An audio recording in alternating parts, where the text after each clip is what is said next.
السماء جلالا فأزيد أسراب الغيوم جمالا. بسم الله الرحمن الرحيم. الحمد لله رب العالمين والصلاة والسلام على أشرف المرسلين ونشهد أن لا إله إلا الله ونشهد أن محمدا عبده ورسوله.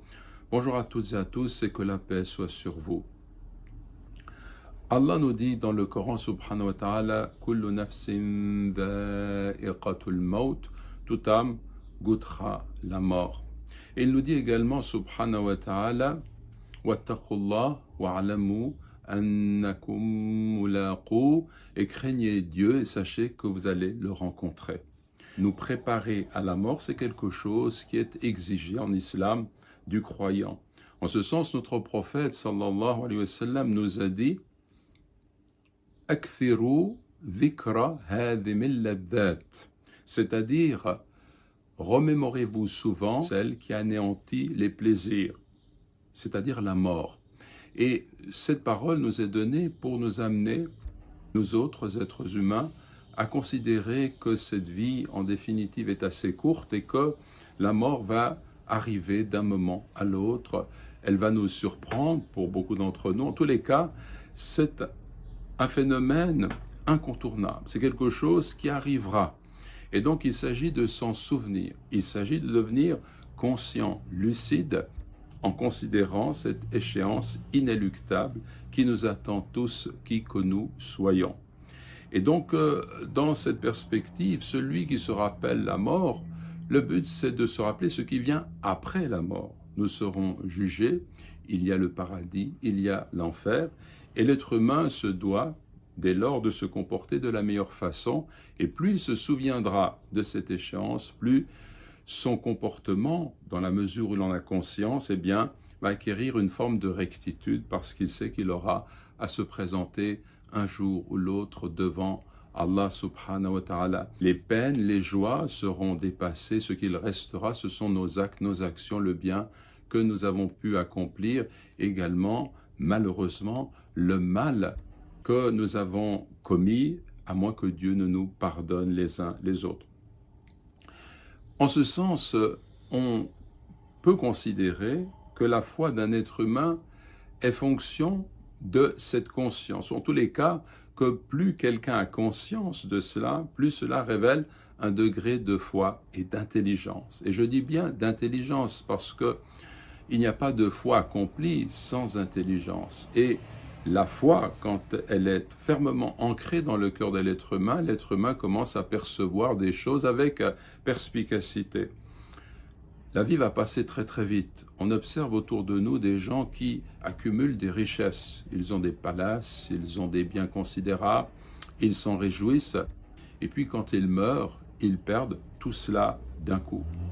Le croyant, lui, c'est quelqu'un qui sait que Dieu lui a réservé une part en cette vie dont il peut jouir honorablement.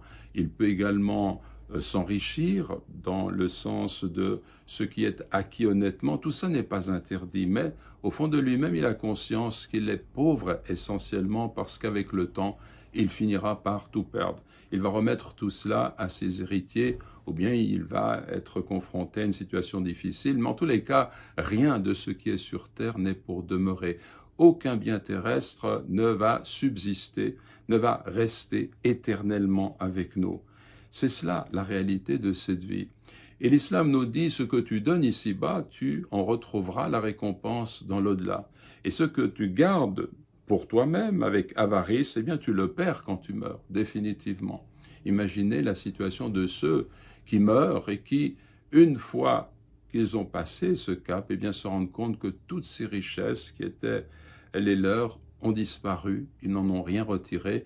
Et si quelques jours avant leur mort, ils avaient donné pour le pauvre, pour aider le prochain, pour des bonnes actions, tout cela, ils l'auraient retrouvé là-haut, auprès du Seigneur subhanahu wa ta'ala. Imaginez la détresse de ces gens qui ont vécu de cette façon-là. Donc il s'agit de nous réveiller. Il s'agit d'éveiller nos consciences. Et la conscience, l'idée que la mort est là, que nous sommes bientôt tous morts, tant le temps va vite, eh bien c'est une idée qui devrait nous accompagner. Plus elle nous accompagne, plus cela est pour nous un signe de foi. J'aimerais terminer en vous lisant quelques propos d'un grand compagnon du prophète, sallallahu alayhi wa sallam, wa radiyallahu anhu, c'est Salman al-Farisi, qui a dit ceci: « Je suis étonné par 3 hommes et 3 choses me font pleurer. Je suis étonné par celui qui vit dans l'inconscience et l'oubli alors qu'il ne sera pas oublié. Je suis étonné par celui qui place toutes ses espérances en cette vie alors que la mort le réclame. Je suis étonné par celui qui rit à pleines dents alors qu'il ne sait pas, Dieu est-il satisfait de lui ou en colère contre lui. Et 3 choses me font pleurer. Je pleure pour avoir été séparé de ceux que j'aime, Muhammad sallallahu alayhi wa sallam et ses partisans. Je pleure en pensant à la terreur qui accompagne l'agonie de la mort. Je pleure pour avoir à me tenir devant Dieu. Je ne sais pas s'il m'emmènera au paradis ou en enfer. » Voyez combien sont éloquentes ces paroles de Salman al-Farisi.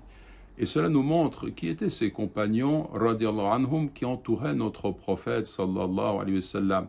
Ils avaient cette conscience aiguë de la mort qui vient.